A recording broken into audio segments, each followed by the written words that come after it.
Kumakain ka na naman ng chichirya? Ha? Hilig mo sa chichirya, junk food yan eh. Ha? Di mo ba alam? Sus, bili mo akong kamote. Dali. Gagawin kita ng masarap na chichirya. Sa mo ha?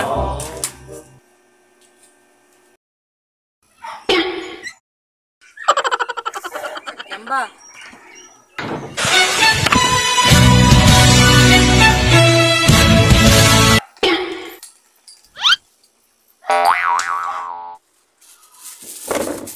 Mga kagilas, ito nga pala nabili natin kamote. Yan, medyo maganda yung nabili natin.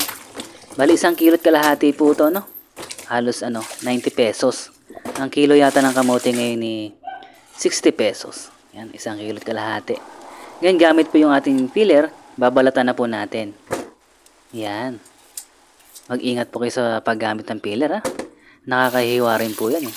Yan. Tapos yung mga nabalatan na po, yan, nilagay natin ang tubig para hindi masyadong madagta. Yun. Yung kabilang planggana naman po, yan, nilagyan natin ng tubig at nilagyan ko ng asin. Yan. Naririnig nyo ba yung tuko? May tuko po rito. Ngayon naglagay tayo ng konting suka para para hindi po mangitim yung kamote. Yan. Ngayon hindi po tayo gagamit ng kutsilyo sa pag-slice ng kamote. Ang gamit po natin, yung peeler din. Yan, kailangan po matyaga kayo. Yan. Mas madali po ito para mas manipis po yung kamote. Pagka kutsilyo pagka kaya nyo po sa kutsilyo, gumamit po kayo ng kutsilyo. Depende po kung saan kayo kung saan hiyang. Pero para sa akin mas madali po yung peeler. Yan. Para ka lang ding nagbabalat. Yan. Ulit-ulitin lang po natin pa hanggang sa Pero kapag hindi na po kaya ng peeler, yung mga tirang ganito, huwag nyo nang pilitin. Baka po mahiwa pa kayo. Yan ay itabi natin at ipiprito din natin mamaya. Hindi po masasayang yan. Ngayon, ito po, ganito po kanipis, no? Pahaba na manipis. Yan. Magpapainit na po tayo ng, mantika. Gamit yung aking antigong kawali. Yan. Kapag po mainit na yung mantika naman po yung apoy tansyahin nyo po, huwag masyadong malakas. Yung katamtaman lang. Yan. Medyo, nyo po, sikwatin para hindi po magdikit-dikit. Yan, mabilis lang po ito mga kagilas. Kapag medyo naanta na ganyan, bantayan nyo na po. Yan. Habang nagkakape, medyo umuulan po dito na kung mapapansin nyo naririnig yung patak ng ulan. Ito na po mga kagilas yan. Pagka medyo nag-brown na, hanguin nyo na po kasi tuloy-tuloy na po yan. Parang mani. Kapag nakuha nyo na yung tamang cooking time niya, kailangan hanguin agad kasi pag sumobra, pumapait. Yan. Kailangan matansya nyo. Yan, huwag po kayo mag-alala, madali lang naman. Basta yung apoy nyo po hinay-hinay lang. Ayan, ulit-ulitin lang natin mga kagilas hanggang sa maprito natin lahat, no?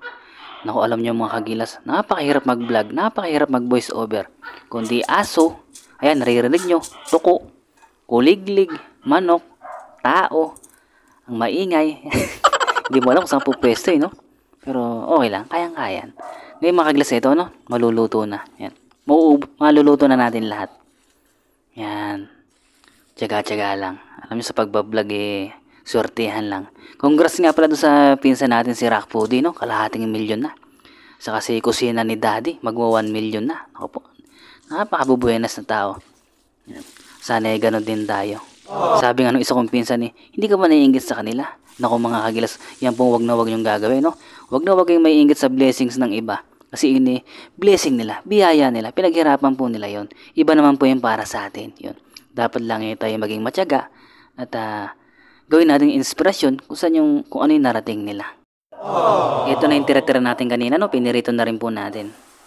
Ngayon mga kagilas, maglalagay tayo ng chismis, no? Yan. Marites na cheese. Yan ang pampasarap natin. Para lalong sumarap yung ating kamote chips. Yun. Papakalog lang natin kay Kagilas Junior yan. At ayan na. Kita niyo mga kagilas, marami-rami yung nagawa natin. Yan. Hindi na nakatiis si Kagilas Junior. Dumukot na. At ngayon ito na mga kagilas. Papatikim natin yan kung pasado ba. Yun. Habang siya naglalaro. Yun.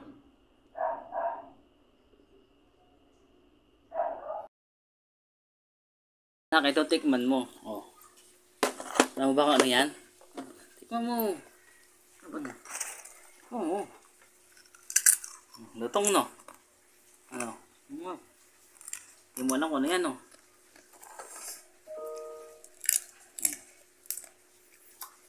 Yan ang masarap na chichirya, no? Yan yung dala mo kanina. Yan. Ang tawag doon? Kamote? Kamote, yun, di ba? Ano mas masarap yung kinakain mo kanina o yan? Ito. Yan. Di ba? Sarap. May cheese pa, no?